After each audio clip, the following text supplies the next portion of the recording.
afternoon, everyone.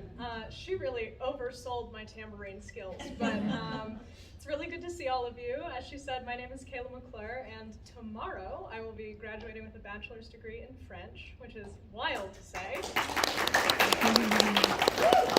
So firstly, I would like to thank all of you for coming, whether you're one of my peers in the class of 2022, or you're here supporting a student as their friend or family member, or one of my beloved professors. It is lovely to see all of your smiling faces today. I would also like to extend a sincere thank you to the Department of French and Italian for asking me to speak today and for allowing us this time and space in Hagerty Hall to come together in celebration. Giving these remarks in Hagerty is quite the bookend for my college experience. I would both love and hate to know how much time I've spent here, along with how many Crane Cafe iced white lattes and bagel breakfast sandwiches I have shoved into my mouth with absolutely no modicum of grace or decency. That's not a joke. You could catch me on any given day making a trek across South Oval with those in hand, probably running late to my next class because I spent too much time in Hagerty. There are just certain places on Ohio State's campus that feel like home, and this is one of them. So, of course, it is not this maze of a building. I don't know if you've walked through it, but it's a maze, or the caffeinated drinks from Crane that make it feel that way. It is all about the people, and so I will spend the rest of the time that I have with you today telling you about some of the wonderful people that I have met here. So in Professor Hoffman's course on the Enlightenment, I flexed my creative writing muscles, though they were weak when I met him originally. I was pushed out of my comfort zone to present that writing in front of my peers and to allow their critiques to build on it. I was empowered to write something with a level of depth and creativity that I didn't know I was capable of, and I was challenged to allow critique to become a healthy and necessary part of both my writing and, more broadly, my academic experience. In Professor Mark Skurraw's courses, I have learned about the way that world music serves as both a leisure activity and a political act.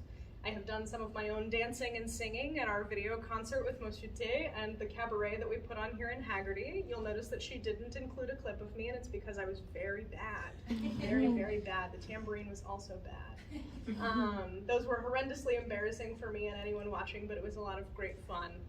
And we learned about capital S, capital F spoken French, the kind that you won't necessarily find in Larousse, if you know what I mean. But we learned about a variety of Francophone cultures, endeavoring not to fall into the trap of focusing on all that is Parisian. In Professor Wong's second language acquisition course, I learned about the process of learning itself, all the language myths debunked. I shadowed at the French Immersion School in Columbus, École Kenwood, and incorporated the teaching techniques that we learned about into my lessons during education field placements. For our final project, we were tasked with teaching a lesson in our second language that would be comprehensible to a novice. And since the course was cross-listed in other language departments, I ended up learning a bit of Spanish, Russian, and Arabic as well. And I suppose that's one of the many reasons why we say that FRIT will redefine your frontiers. I have embarrassed myself in Professor Heller's class more than anyone else's, which is why I've saved hers for last on this list. Disappointed to see that she's not here today to laugh with me about it. But with her, I have absolutely butchered French food, the pronunciation at times, but moreover the cooking. That was also terrible. I learned about medieval fashion, and I have participated in lofty discussions about love and reason in books thicker than the dictionary and older than the Bible. That's not actually true, but let's just pretend it is for the metaphor, right? I would love to tell my 8th grade self that by the time I was a junior in college, I would be writing 20-page papers in French with relative ease, because I certainly would not believe that, but I think it's a testament to the quality of education that I've received in FRIT throughout my time here at Ohio State. These broad lessons, although important, still leave out the things that I have appreciated the most about each one of these people, the little moments that come together to mean something much more significant. I walked Professor Heller back to her office to borrow books, talk about graduate school, and also to help her carry very, very, very heavy medieval homemade chainmail. I have interviewed Professor Mark Skurraw about her years of traveling, both alone and with musicians. And I've chatted with her after class for so long that we've both lost track of time. Lorraine Grimoire, the GTA who taught my first French course here at Ohio State, she once emailed me to make sure that I got home safely after leaving class early because I was ill, and in more than 3 years I haven't forgotten that. Professor Tarini Roblin also taught one of the only in-person courses that I had toward the beginning of the pandemic. So her energy and kindness often felt like the only connection that I had to what my college life had been like before.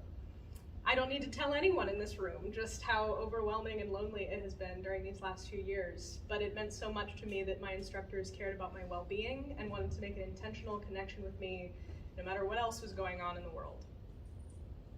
I don't quite have a traditional reason for choosing French as my major.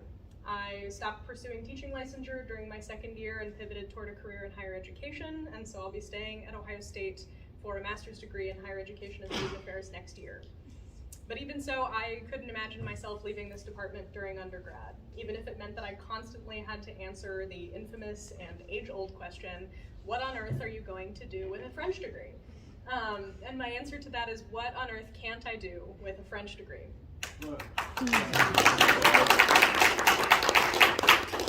The most incredible aspect of being a language major or minor is that it does not provide you with a linear path.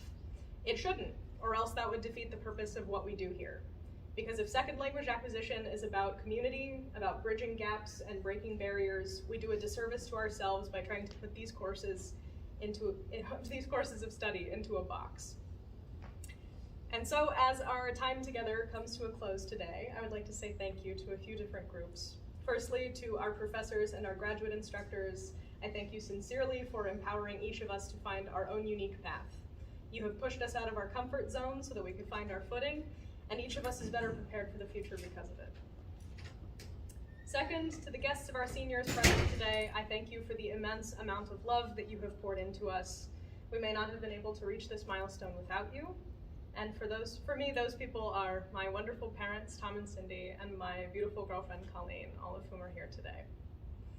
To my fellow seniors, I hope that we can all take a moment to be proud of ourselves and how far we have come over these last few years. Regardless of your plans for next year, be it a gap year, full-time work domestically, Fulbright, TAPIF, graduate school, etc., it is so important that we take this moment to be grateful not only for the opportunities that we've been afforded at Ohio State, but to ourselves for growing into the people that we are today.